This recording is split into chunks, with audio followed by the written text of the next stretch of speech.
আছে এই অফেন্স অনুসারে সে অ্যারেস্ট হওয়ার বিধান কিন্তু 100%। এটা আর জি আপনার ঠিক আছে, আমরা কমপ্লেনে কন্ট্রোল করি এবং যা আছে এখানে আমরা ব্যবস্থা নেব।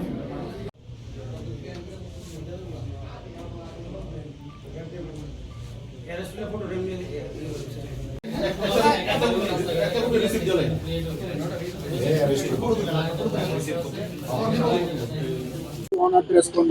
পুলিশের ড্রেস আমি আইতাম নি এরকম টাইম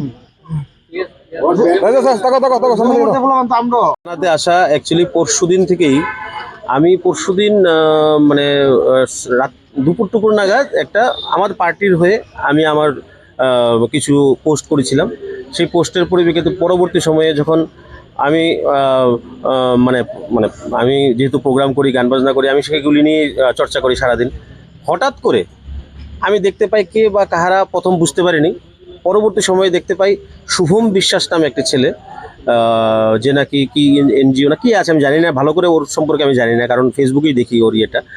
ও আমার নামে ফেসবুকে ডাইরেক্ট ছবি বিকৃতি করে, এবং একটা ছবি বিকৃতি আর একটা ছবি দিয়ে পুরো আমার নাম সহকারে লিখে এবং মুখে বলে আজকেও করেছে একটা ভিডিও, ও আমার নামে হাত কেটে নেবে, মানে জানে মেরে দেবে, এরকম ধরনের কমপ্লেন করেছে। তো এরকম ধরনের কমপ্লেন করাতে সেটা আমার এখন রাস্তায় চলবো কীভাবে সেটা আমি বুঝতে পারছি না। ও যেহেতু এরকম ধরনের হুমকি দিয়েছে, তো আগামী দিনে আমার কিছু যদি হয় ওর জন্য দায়ীও ওই থাকবে, আমার যদি কিছু হয়।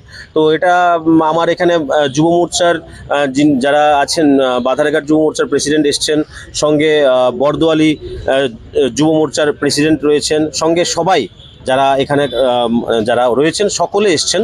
তো এবং পরবর্তী সময়ে ও আজকে কেউর মাধ্যমে, আমি বুঝতে পারিনি, হঠাৎ করে একজনের মাধ্যমে ও আমার কাছে 2 লাখ টাকা দাবি করেছে, এবং 2 লাখ টাকা দাবি করেছে তো করেছে, ফোনের মাধ্যমে করেনি, ও কারোর মাধ্যমে করেছে। এবং ওই লোকটা যখন আমাকে বলেছে, এবং এমনও বলেছে যে 2 লাখ টাকা যদি না দেওয়া হয় মার্ডার করে নেবে।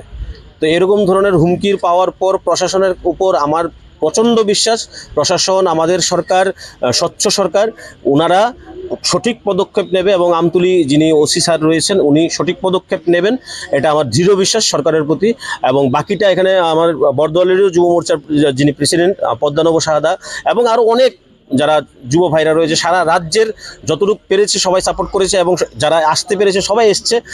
এটা আমার প্রাপ্তি, এটা একজন কার্যকর্তা, সাধারণ কার্যকর্তা হিসাবে আমি প্রাপ্তি। কিন্তু ওর এই হুমকি, মার্ডারের যে হুমকি, হাত কেটে নেওয়ার যে হুমকি, এভাবে সে একজন মানুষকে বলতে পারে না, সে আমি না, কাউকেই বলতে পারে না সোশ্যাল মিডিয়াতে, ফেসবুকে এভাবে লাইভ ভিডিও করে। ওর আমি চাই এটার সঠিক তদন্ত হোক, এবং ওর যেই রিহাব সেন্টার আছে বা যা যা আছে সবগুলির তদন্ত হোক। ও এত পয়সার যে সন্ধান, 4-5টা দেশ একসঙ্গে ঘোরার যে সন্ধান ওর, আমি ওকে চিনতাম না, কিন্তু ওর এইসব করাতে ওর ভালো করে আমি বায়োডাটা নিয়েছি। ও প্রচণ্ড পরিমাণে প্রত্যেকটা রিহাব সেন্টারে তদন্ত হোক, প্রত্যেকটা রিহাব সেন্টারে। আমার সন্দেহ আজকেও ধরা পড়লো, বিশালগড় দেখলাম, ওখানে যারা মানে স্থানীয় যারা মানুষ রয়েছে সকলে মিলে, যুব মোর্চার মন্ডল প্রেসিডেন্ট সহ সবাই মিলে ওখানে পাকড়াও করেছে, এবং ওখানে গাঁজা ফাজা পেয়ে অনেক কিছু পেয়েছে, যতটুকু আমরা ফেসবুকে বা নিউজ চ্যানেলে দেখলাম।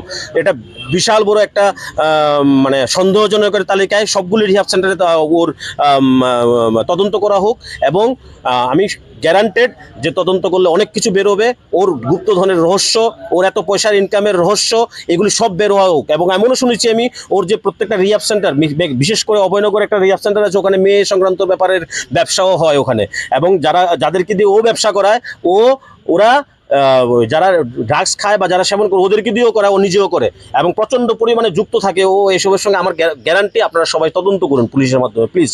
আজকে কি করতে আসে? আজকে ওর নামে একটা কমপ্লেন এফআইআর হয়েছে। আমাকে যেহেতু খুন করে দেবে, হাত কেটে নেবে, তো এটার বিরুদ্ধে আমি বসে থাকলে হবে না, এবং অবশ্যই আগামী দিনে আমার কিছু হলে ও দায়ী থাকবে। শুভম বিশ্বাস।